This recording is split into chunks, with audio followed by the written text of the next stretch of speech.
Katie Monroe sat alone in the cafeteria of Villar 9 Station, eating something that looked like purple rice but tasted like nothing at all. Around her, hundreds of alien students talked and laughed and moved in groups. Nobody sat at her table. Nobody even looked at her. She was used to it by now. She had been at the Galactic Union Academy for 6 months. She was the first human to ever attend. The exchange program had been controversial. Many alien species had voted against it. They said humans were too primitive, too violent, too unpredictable. But the vote had passed by a small margin, and Katie had been selected from thousands of applicants back on Earth. Her parents had been so proud. Her father had cried at the shuttle port, which surprised her because he never cried. Her mother had made her promise to call every week. Katie had kept that promise, even though the time delay made conversations feel strange and broken. The cafeteria was loud with alien languages. Katie understood most of them now. The translation implant behind her ear helped, but she had also studied hard. She could speak basic Velnoxi and some Kethari. She could read the formal script of the Felnorian people. Languages came easy to her. They always had. A tray clattered down across from her. She looked up and saw Tix, her only friend on the station. He was Felnorian, which meant he looked something like a tall rabbit with blue fur and very large eyes. His species was nervous by nature. Loud sounds scared them. Sudden movements made them freeze. Most students ignored Tix or made fun of him. Katie liked him because he was kind. He shared his notes with her when she missed class. He explained things about alien culture that confused her. He never asked why she was always so quiet or why she sometimes stared at nothing for long minutes. "You look tired," Tix said. His voice was soft and high, like a child's. "I did not sleep well," Katie said. This was true.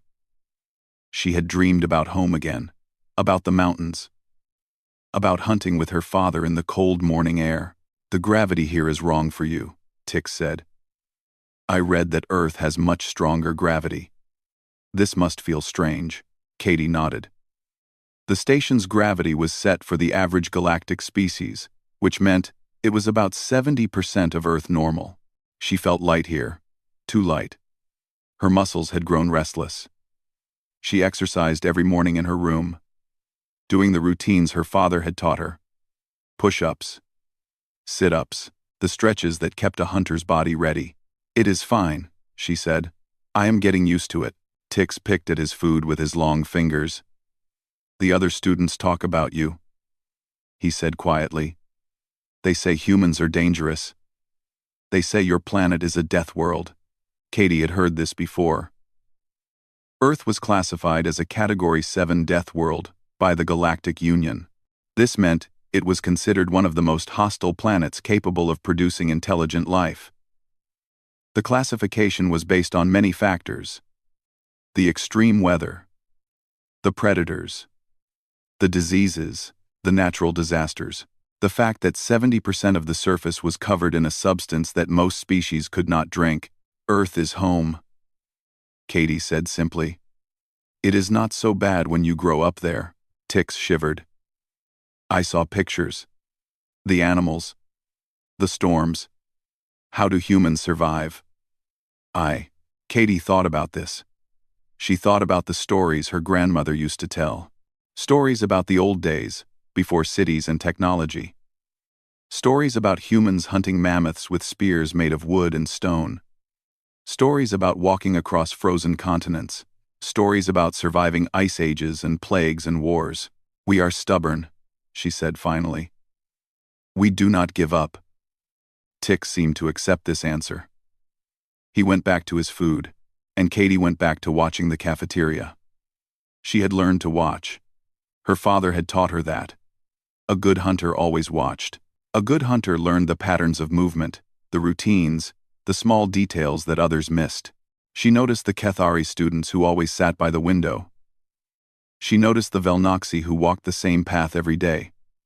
She noticed the maintenance workers who checked the air vents every 6 hours. She noticed everything.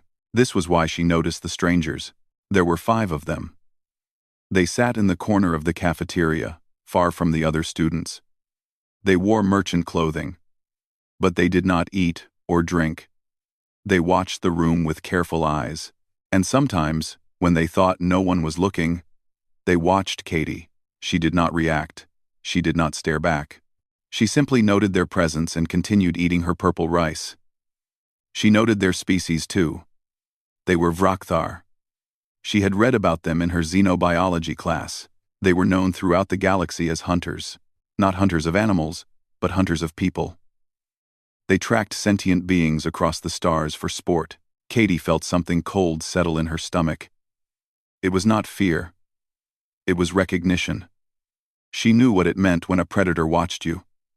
She had seen that look in the eyes of mountain lions back home, the look that said you were being measured, evaluated, chosen. She finished her meal slowly. She said goodbye to Tix. She walked out of the cafeteria at her normal pace. She did not run. She did not hurry. Running attracted attention.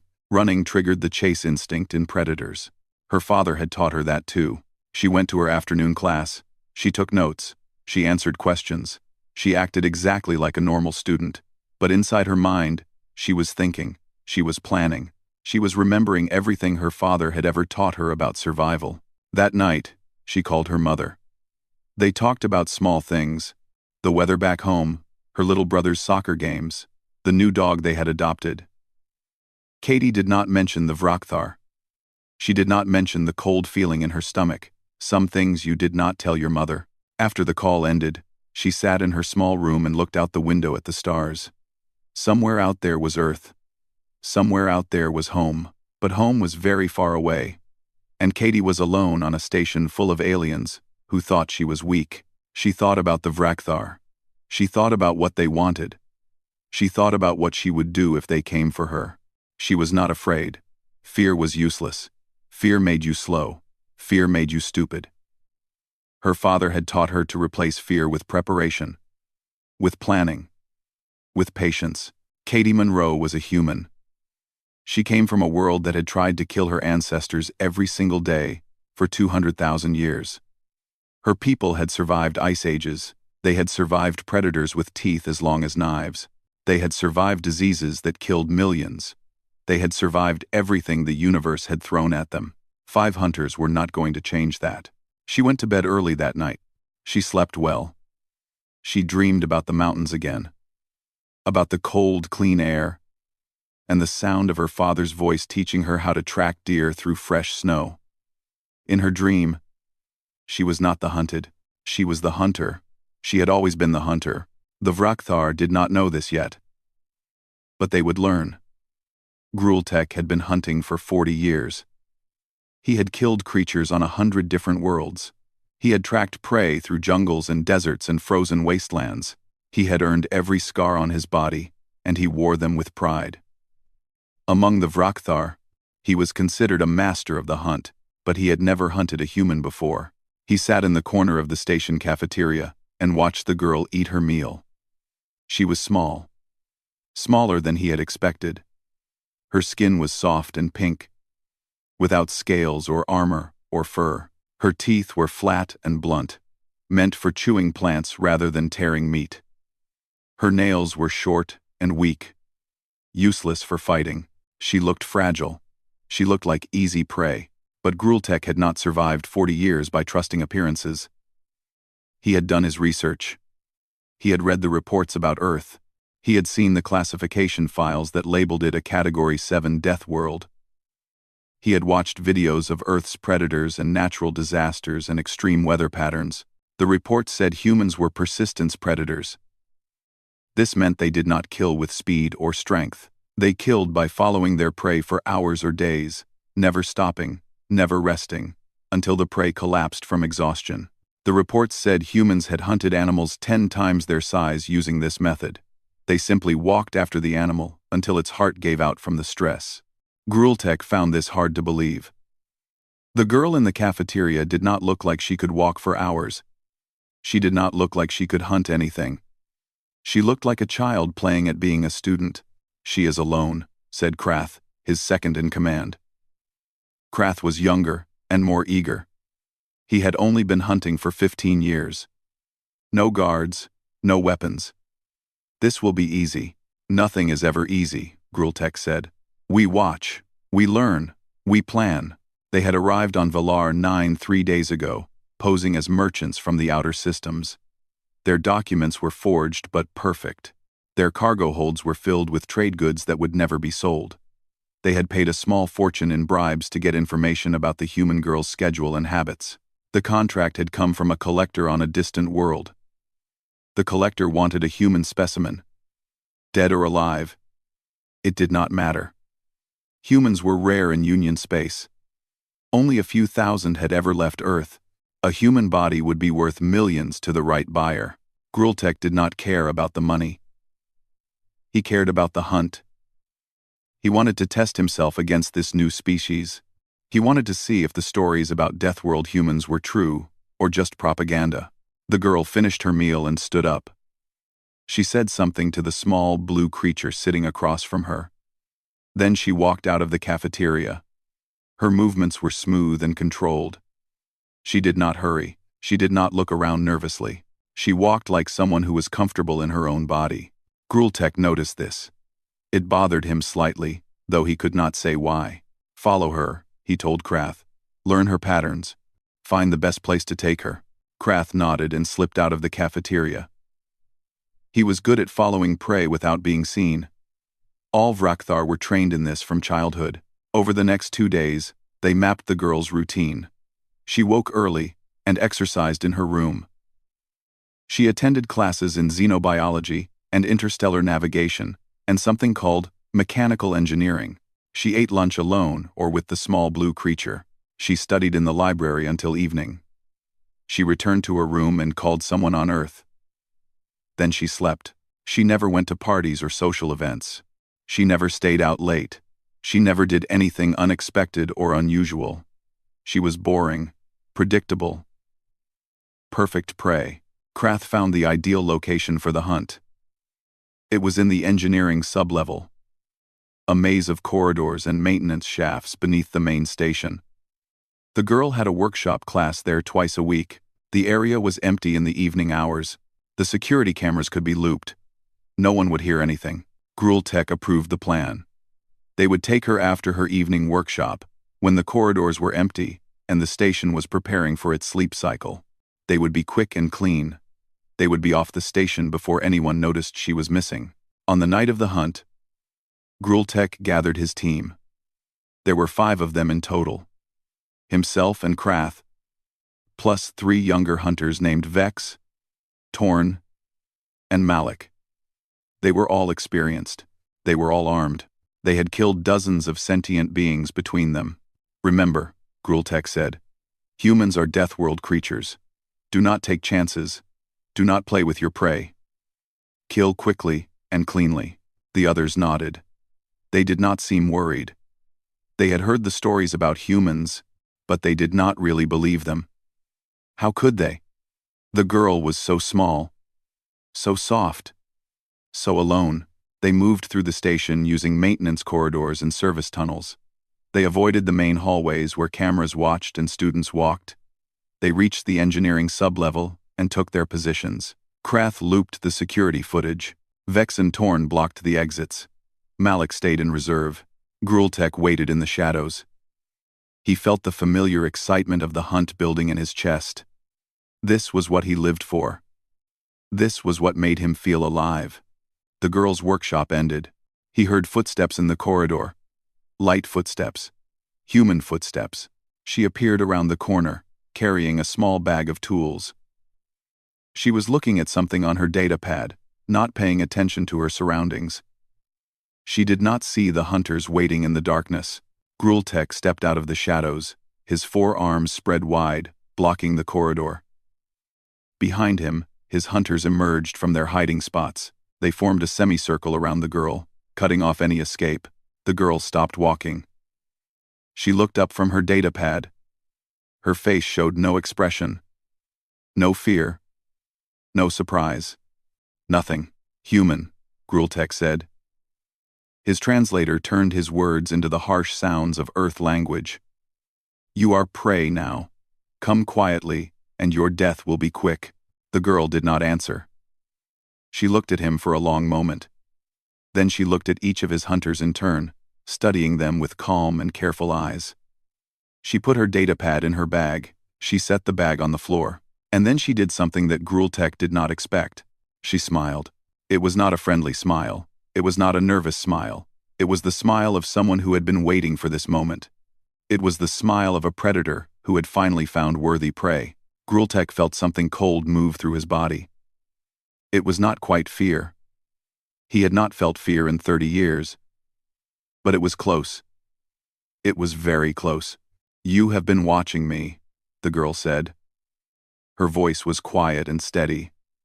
"I have been watching you too." "One." She rolled her shoulders. She cracked her neck. She settled into a stance that Grueltech's instincts recognized immediately. It was not the stance of prey preparing to run. It was the stance of a fighter preparing to kill. "My name is Katie Monroe," she said. "I am from Earth, and you made a very big mistake coming here tonight." Grueltech opened his mouth to give the attack order. But before he could speak, the girl moved. She moved faster than anything he had ever seen. She moved like death itself, and the hunt began. But not the hunt Grueltech had planned. The first hunter to die was Vex. He was the youngest of the group, eager to prove himself. He lunged at Katie before Grueltech could give the order. It was a mistake that cost him his life. Katie did not try to block the attack. She stepped sideways, moving just enough to let the hunter's claws pass by her shoulder. As he stumbled past her, off balance from his missed strike, she drove her elbow into his throat. The blow was precise. It crushed his windpipe like paper. Vex fell to the floor, making wet choking sounds. His hands grabbed at his neck. His legs kicked against the metal deck. Katie did not watch him die. She was already moving toward her next target. "What are you waiting for?" Grueltech shouted at his remaining hunters. "Kill her!" Torn raised his pulse weapon and fired. The shot should have hit Katie in the chest, but she was not there anymore. She had seen the tiny movements in his arm that told her where he was aiming. She had seen the slight tension in his trigger finger. She had moved before he even fired. Her father had taught her this. Watch the body, not the weapon. The body always tells you what is coming next. She closed the distance between them in 3 quick steps. Torn tried to adjust his aim, but humans were persistence predators for a reason. They were not the fastest creatures on Earth. They were not the strongest, but they could react and adapt faster than almost anything else. Their brains processed information quickly. Their bodies could change direction without warning. Katie grabbed Torn's weapon arm and twisted. She heard bones crack. She heard him scream. She pulled the weapon from his broken grip and pressed it against his chest and fired twice. He fell against the wall and slid down, leaving a dark stain on the metal. 2 hunters dead, 3 remaining. Krath came at her from behind. She heard his footsteps. She heard his breath. She spun and ducked under his slashing claws. His attack cut through empty air where her head had been a moment before. She did not have time for a clean kill. She punched him in the knee instead. The joint bent the wrong way with a sound like breaking sticks. Krath collapsed, screaming in a language her translator did not recognize. She would deal with him later. Malik was smarter than the others. He did not rush in. He circled around her, looking for an opening. He held a blade in each hand. His 4 eyes watched her with careful attention. "You are fast," he said. "Faster than I expected. I grew up hunting deer in the mountains," Katie said. She was not even breathing hard. The lower gravity made everything easier. She felt like she could run forever. "Deer are faster than you, but deer do not have blades." "No, but mountain lions do, and bears, and wolves." She smiled again, that cold smile that showed no warmth. "I learned to kill those too." Malik attacked. He was good. He was probably the best fighter among the hunters. His blades moved in complex patterns, cutting and slashing from multiple angles. A normal person would have been cut to pieces, but Katie was not normal. She was human. She came from a world where everything wanted to kill you, where the weather could kill you, where the water could kill you, where even the plants could kill you. Her ancestors had survived all of it. They had evolved to survive all of it. She dodged and blocked and countered. She used the pulse weapon as a shield, letting his blades spark against its metal casing. She waited for the opening she knew would come. Every fighter made mistakes eventually. Every pattern had a weakness. There. He overextended on a thrust, leaving his left side exposed for half a second. Katie dropped under the blade and drove her fist into his armpit, where the nerve cluster was located. She had learned alien anatomy in her xenobiology class. She knew where the weak points were. Malik's arm went limp. His blade clattered to the floor. Before he could recover, Katie grabbed the back of his head and slammed his face into the wall. Once. Twice. 3 times. He stopped moving after the third impact. 3 hunters dead. 1 crippled on the floor. 1 remaining. Katie turned to face Grultek. The master hunter had not moved during the fight. He stood against the wall, watching with wide eyes. His forearms hung at his sides. His hunting blade was still sheathed at his hip. "You killed them all," he said. His voice was quiet, shocked. 47 seconds, Katie said. She had been counting. "Your people were slow. You relied too much on size and weapons. You forgot the most important rule of hunting." "What rule?" Katie walked toward him slowly. There was no hurry now. The other hunters were dead or dying. The corridors were empty. No one was coming to help him. She had all the time in the world. Never hunt something more dangerous than yourself. Grultek finally drew his blade. It was a beautiful weapon, curved and sharp, decorated with symbols of his clan. He had used it to kill dozens of beings across 100 worlds. His hand did not shake as he raised it. "I have hunted for 40 years, he said. "I have killed creatures that would make you scream. I am not afraid of a human child. You should be." He attacked. It was a good attack. Fast and precise. Aimed at her throat. He was a master of his craft. He had spent decades perfecting his technique, but Katie had spent her whole life learning to survive. Her father had started training her when she was 5 years old. He had taught her to shoot, and track, and fight. He had taught her to skin animals and start fires and find water in the wilderness. He had taught her that the most dangerous animal on Earth was not the bear, or the wolf, or the shark. It was the human being. She caught his blade arm on the downswing. She stepped inside his reach, where his size became a disadvantage instead of an advantage. She twisted and pulled, and heard his shoulder separate from its socket. The blade fell from his fingers. Before he could react, she had his own blade in her hand. She pressed it against his throat. 1 push, and he would be dead. "Please," Grultek said. It was the first time he had ever said that word to prey. "Please." Katie looked at him. She saw the fear in his eyes. The same fear she had seen in the eyes of wounded deer back home. The fear of something that knows it is about to die. On the floor behind her, Krath was still alive. He was crawling toward the exit, dragging his broken leg behind him. He was leaving a trail of blood on the metal deck. Katie had a choice to make. She could show mercy. She could let them live and call station security and let the authorities deal with them. That was what a civilized person would do. That was what she had been taught in school on Earth. But Katie was not just civilized. She was also human. And humans had learned a long time ago that some enemies should not be left alive. Some enemies would come back. Some enemies would try again. "My father taught me something," she said to Grultek. "He said that if something tries to kill you, you kill it right back. And you do not leave witnesses." She pushed the blade forward. Then she walked over to Krath and finished what she had started. The engineering sublevel was quiet now. 5 bodies lay on the metal floor. Katie stood among them, breathing slowly, feeling her heart rate return to normal. The fight was over. The hunt was finished. But her work was not done yet. Not even close. Katie stood in the corridor and looked at what she had done. 5 bodies. 5 hunters who had come to kill her. 5 aliens who had thought she was easy prey. She did not feel guilty. She did not feel sick. She felt calm, focused, ready for what came next. Some people might have panicked. Some people might have screamed or cried or run away. But Katie was not some people. She was a Monroe. Her family had survived in the Appalachian Mountains for 300 years. They had fought in wars. They had hunted dangerous animals. They had done what needed to be done. Always. Her father's voice echoed in her head. Stay calm. Think clearly. Solve the problem in front of you. The problem in front of her was 5 dead bodies in a public corridor.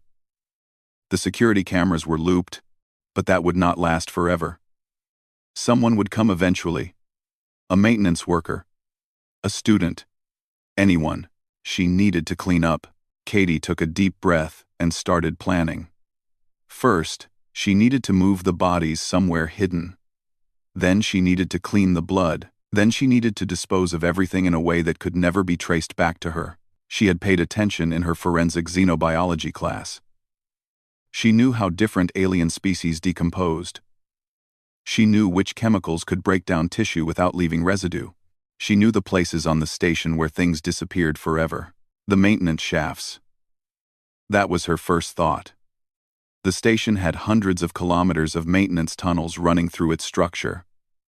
Most of them were never visited. She could hide the bodies there while she figured out a permanent solution. She grabbed Vex by the arms and started dragging him toward the nearest maintenance hatch. He was heavy, but the lower gravity helped. On Earth, she might have struggled. Here, she could move him without too much effort. It took her 20 minutes to move all 5 bodies into the maintenance shaft. She worked quickly, but carefully. She did not rush. Rushing led to mistakes. Mistakes led to getting caught. The blood was harder to deal with. It had spread across the metal floor in dark pools. Some of it had dried already, leaving sticky stains that would be visible to anyone who looked. Katie went to the engineering workshop and found cleaning supplies. Industrial solvents meant for machine grease. Scrubbing tools meant for maintenance work. Containers for collecting waste materials. She spent the next hour cleaning the corridor floor. She scrubbed every surface. She wiped every wall.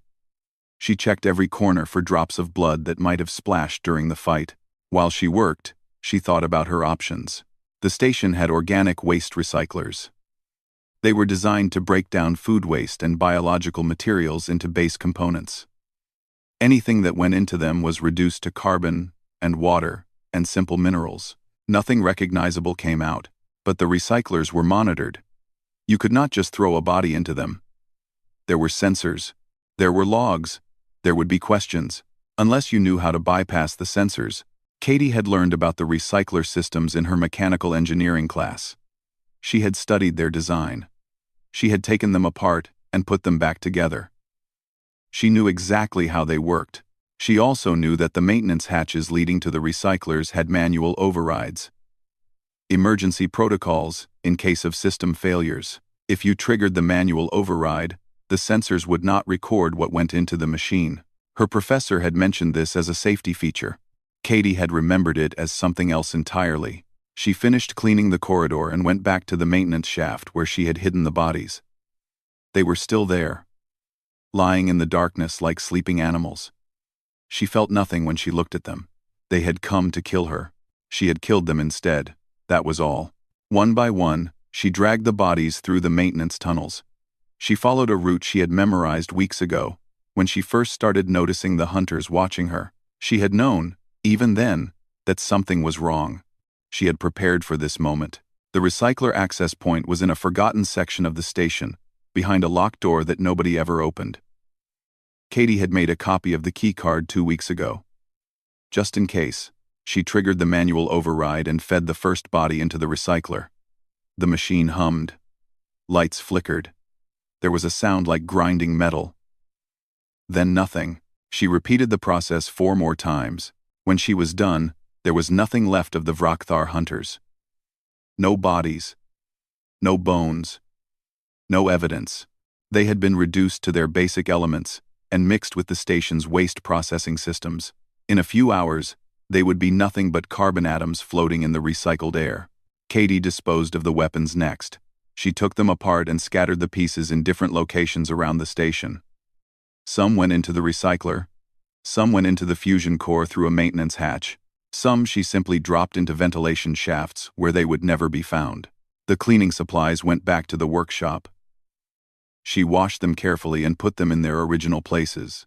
She wiped her fingerprints from everything she had touched. Finally, she went back to the corridor where the fight had happened. She walked through it slowly, looking for anything she might have missed. A drop of blood. A fiber from her clothing. A scratch on the wall. She found nothing. The corridor looked exactly like it always had. Clean, and empty, and boring. Katie checked the time. She had been working for 3.5 hours. It was late now, past the station's standard sleep cycle. The corridors were empty. Nobody had seen her. Nobody had heard anything. She allowed herself a small smile. Her father would have been proud of her thoroughness. She walked back to her dormitory using the main corridors. She kept her pace normal. She looked at her datapad like a student returning from late-night studying. If anyone saw her, they would see nothing unusual. Nobody saw her. She reached her room and locked the door behind her. She stripped off her clothes and put them in the cleaning unit. The unit would wash away any trace evidence. Blood, skin cells, anything that might connect her to the dead hunters. Then she took a long, hot shower. She stood under the water and let it run over her body. She watched the last traces of the night wash down the drain and disappear forever. When she finished, she dried herself and put on comfortable sleeping clothes. She sat on her bed and looked out the window at the stars. She thought about calling her mother. But what would she say? "Hi, Mom. I just killed 5 aliens who tried to hunt me for sport." She could not say that. She could never say that. Some things you carried alone. She thought about Tix, her nervous little friend who shared his notes with her and never asked questions. He would never know how close he had come to losing his only friend tonight. He would never know what Katie was capable of. That was probably for the best. She thought about the hunters. About Grultek and his 40 years of experience. About the fear in his eyes at the end. About how surprised he had been when he realized he was not the predator anymore. Humans had spent 200,000 years climbing to the top of the food chain on the deadliest planet in the known galaxy. They had killed everything that tried to kill them.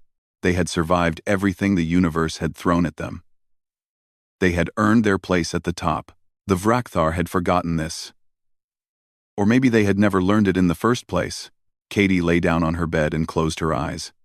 She was tired now. The adrenaline had faded. Her muscles were heavy. Sleep was pulling at her. She had killed 5 people tonight. She had disposed of their bodies. She had erased every trace of what had happened. And tomorrow, she would go to class like nothing had happened. Because that was what humans did. They survived. They adapted. They kept going, no matter what. Katie woke up the next morning when her alarm chimed. She lay in bed for a moment, staring at the ceiling. Then she got up and started her exercise routine. Push-ups, sit-ups, stretches, the same routine she did every morning. Her body was sore. Her muscles ached from the fight. There was a bruise on her forearm where one of the hunters had grabbed her. She would need to wear long sleeves for a few days, until it healed. She showered and dressed, and went to breakfast in the cafeteria. She got her tray of purple rice, and found an empty table. She ate slowly, watching the room like she always did. Everything was normal. Students talked and laughed. Workers moved through the crowds. The morning light from the station's artificial sun streamed through the windows. Nobody looked at her differently. Nobody whispered about what had happened in the engineering sublevel. Because as far as anyone knew, nothing had happened. Tix appeared at her table with his usual nervous energy. He sat down across from her and immediately started talking about their xenobiology homework.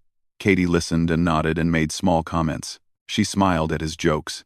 She was patient with his anxiety. "You seem different today," Tix said suddenly. "More relaxed, maybe?" Katie shrugged. "I slept well." It was true. She had slept better than she had in weeks. The feeling of being watched, of being hunted, was gone now. The tension that had lived in her shoulders for days had finally released. "That is good," Tix said. "You work too hard. You should relax more. Maybe you are right." She finished her breakfast and went to her morning classes. Xenobiology. Interstellar navigation. She took notes. She answered questions. She acted exactly like a normal student. In her mechanical engineering class, Professor Vornak talked about the station's waste processing systems. He explained how the recyclers worked, how they broke down organic material, how efficient they were at converting waste into useful components. Katie listened carefully and took detailed notes. She did not smile. She did not react. She was just another student learning about station systems. After class, she walked through the engineering sub-level. She walked past the corridor, where she had killed 5 hunters less than 12 hours ago. She did not slow down. She did not look around nervously.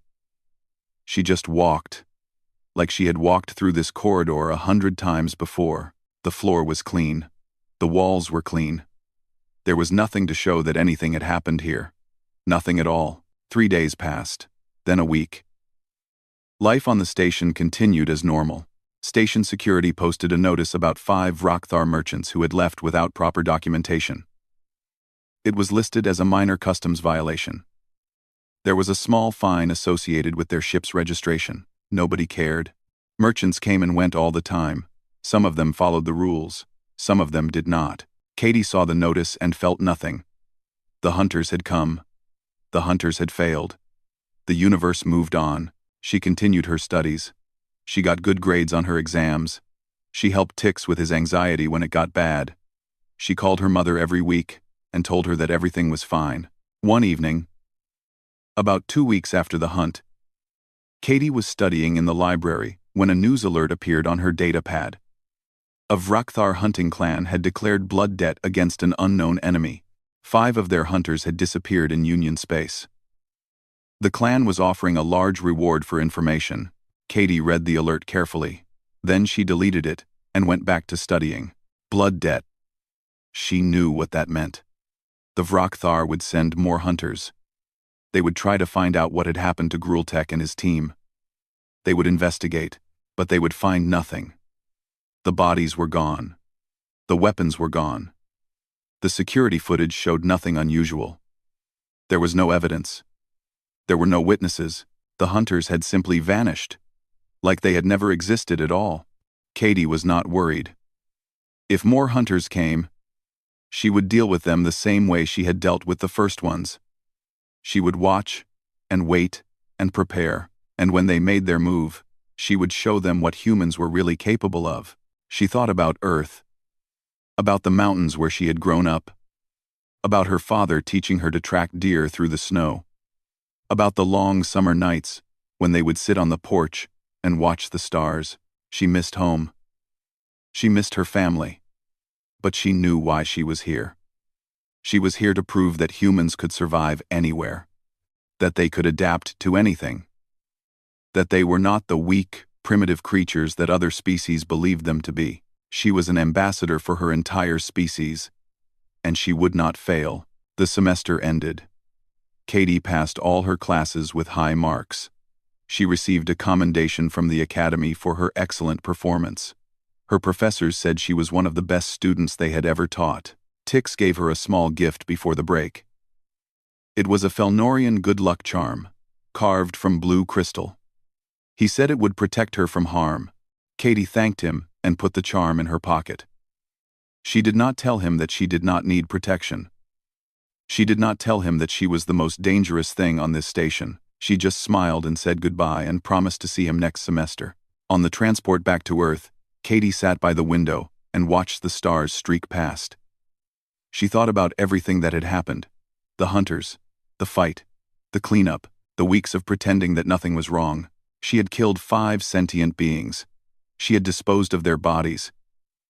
She had lied to everyone around her, and she felt no guilt, no regret, no shame. Was that wrong? Was something broken inside her? She thought about this for a long time. Then she decided that it did not matter. Right or wrong, she had done what she needed to do to survive. That was what humans did. That was what they had always done. The transport reached Earth. Katie went through customs and collected her bags. She walked out into the arrival hall and saw her family waiting for her. Her father was there, tall and quiet, with the same calm eyes that Katie saw in the mirror every morning. Her mother was there, smiling and waving, already crying happy tears. Her little brother was there, bouncing with excitement, holding a sign that said, "Welcome home, Katie." She hugged them all. She let her mother fuss over how thin she had gotten. She let her brother ask 100 questions about aliens and spaceships. She let her father put his arm around her shoulders and say nothing at all. They drove home through the mountains. The trees were green with summer. The streams were full of clear water. The air smelled like pine and earth and home. That night, after dinner, Katie sat on the porch with her father. They watched the stars come out, one by one, filling the sky with tiny points of light. "How was it really?" her father asked. He did not look at her. He just looked at the stars. Katie thought about lying. She thought about saying it was fine. But her father would know. He always knew. "There were hunters," she said quietly. "They came for me." Her father nodded slowly. He did not seem surprised. "And?" I handled it." Another nod, a long silence. The sound of crickets in the grass. "I taught you well," he said finally. There was no pride in his voice. No happiness. Just acceptance of a hard truth. "Yes," Katie said. "You did." They sat together in the darkness for a long time. They did not talk about what had happened. They did not need to. They were both hunters. They both understood. Somewhere out in the galaxy, the Vrakthar were still looking for their missing brothers. They would never stop looking. They would never find answers. And eventually, they would send more hunters. Katie looked up at the stars. She thought about the station, about ticks, about the long corridors of the engineering sublevel. Let them come, she thought. Let them all come. She was a human. She was a Monroe. She was a daughter of Earth, the Deathworld, the planet that had forged the most dangerous species in the known universe. And she would be ready, always.